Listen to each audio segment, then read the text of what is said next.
of Congress and perhaps maging matagumpay tayo, legitimate na naman yung threat of impeaching any impeachable officer.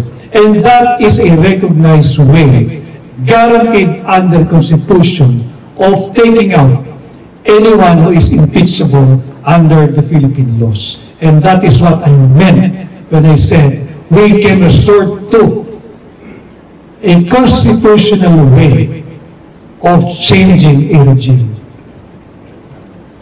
And doon din sa doktor mo sa tanong mo, ano yung mga plano, ngayon, makikipag-usap kami ng masinop sa hakbang mais Pilipinas at sa international level kasi uumpisahan natin yung mass mailings, yung mga petitions, no? Na kung saan ay i-contact natin ang mga different international organizations, kahit na yung mga congressman natin, yung senators natin. Babalangkasin po namin yung laman ng mass mailing na yan, na kung saan ay ipo-forward natin yan sa mga iba't ibang international organizations, saka kahit na rito sa Estados Unidos, no? At kailangan lang ng mas matibay na ugnayan kasi kukuha tayo ng datos, kukuha tayo ng grassroots facts sa Pilipinas. Yun po ay isang mahalagang tahimik na kilos protesta na mapayapa. Dagdag ko lang din siguro, bago ko makalimutan, importante nga yung pakikipag-ugnayan din natin sa hakbang ng Maisog International, kagaya po sa inyo dito sa hakbang ng Maisog USA. Dito sa New York, nandito ang headquarters ng United Nations, di ba?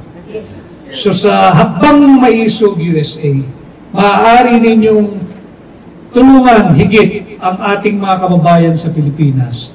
Gumawa kayo ng petisyon, address sa United Nations, dalhin nyo rito sa New York, at sabihin sa kanila na walang freedom of speech.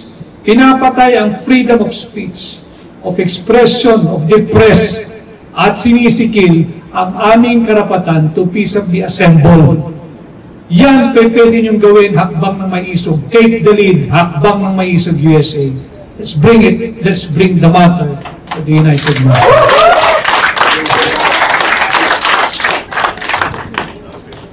Okay, maraming pong salamat Attorney Vic at Attorney Valera. Since we are running out of time, we have one last question from Ms. Girly Gilin Baltazar. After her, just a follow-up. Afternoon po, welcome po sa iyo. In connection po dun sa sinabi niyo na pwede natin gawin para sa Pilipinas yung mga grounds. Ang question ko po is, do you think in your own evaluation, sa tingin niyo po, mayroon po ba tayong grounds to impeach the President because the 4 more years is too long for a bad President? What think you po? Maraming usap-usapan na gano'n. The only thing that is frustrating the effort to seek, that's a legal remedy provided for, by the way, under our Constitution. But the only thing that's holding back those who would want to initiate any impeachment complaint against any impeachable officer ay dahil nga walang papupuntahan, kontrolado ang mababang kapulungan. Question mark yung independence ng Senado.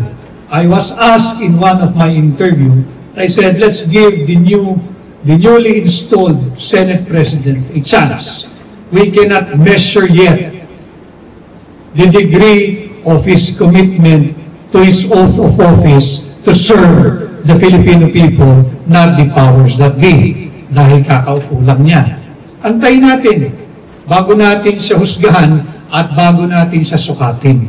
But as we speak now, ang impeachment kasi will emanate from the lower house, House of Representatives. Wala tayong pag-asa doon.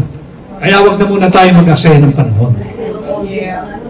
So I think, ang isang maganda, at pag-uusapan din naman ninyo, kahit ako'y makabalik na sa Pilipinas, yung avenue natin, na dumulog din tayo sa United Nations at ipahatid natin yung tunay na nangyayari sa Pilipinas.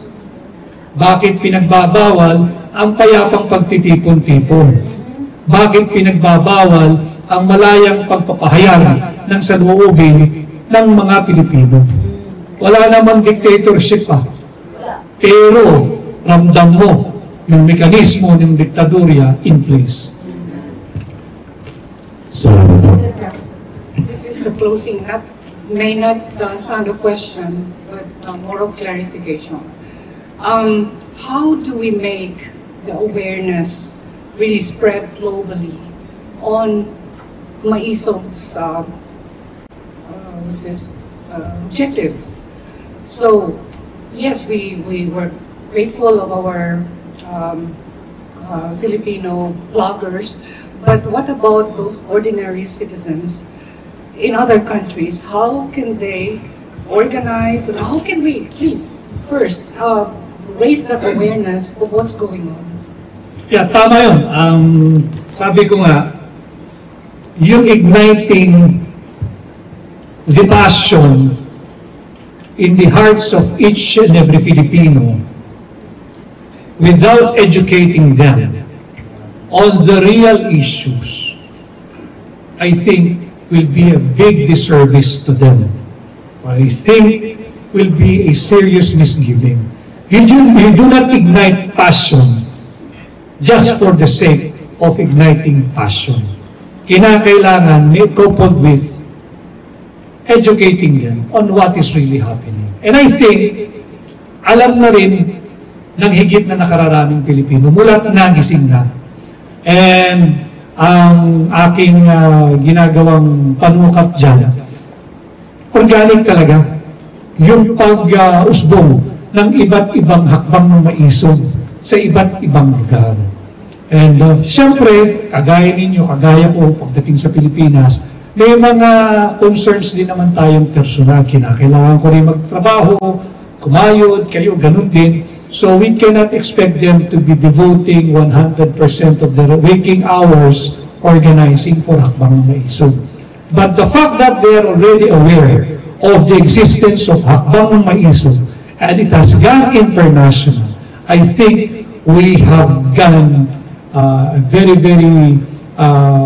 far now and wide from how we started noong January. So January pa lang, ano pa lamang ngayon, mabilis yung development. But again, Hakbang Maisog is not for destabilizing the government. When harnessed well by the government, kaya nga silang tulungan ng Hakbang Maisog na maipahatid pa yung mga programa kung meron man ng gobyerno sa iba't ibang sulok ng mundo. Pero ang Hakbang Maisog ay patuloy na maninindigan, ipaglaban kung ano ang nararapat para sa mga Pilipino at hindi papayag na babuyin ang ating saligang batas, hindi papayag dito sa pagsikil ng ating karapatan. Yan ang Hakbang Maisog. And we said that was going to be the last question, but there's just one more. Kung pwede po pagbigyan natin. Follow-up question na po, Kalika Sir. Tungkol po, ay magandang hapon po sa inyo, Atty. From the Kingdom of Jesus Christ po. Ang tanong ko lang po, katulad ng sinabi ni Ma'am kanina na about sa paano maipahatid natin sa taong bayan. Kasi gumagawa na tayo ng mga prayer rally pa ngayon. Pero parang wala silang naririnig ang government natin. Parang wala silang napapansin, wala naririnig. Wala talaga ang nangyayari. So itong mga peaceful rally natin, para sa natin ito ipaparinig kung sa ating bang mga kasi sabi nila kanina na ang ating mga military ang siyang nagbabantay sa atin. Para sa natin ito ipaparinig sa mga military ba o doon ba sa ating mga taong bayan natin na nasa mga remote area na hindi talaga nila alam. Yun lang po. Kung binili, manhid, PP, at bulag ang gobyerno, pabalik tayo sa basic, sa fundamental. Ang soberanya ay ang mamamayang Pilipino. Yun ang kausap natin sa Hakbang ng Maisog. Kung nagbibingihan ang nasa pamalang,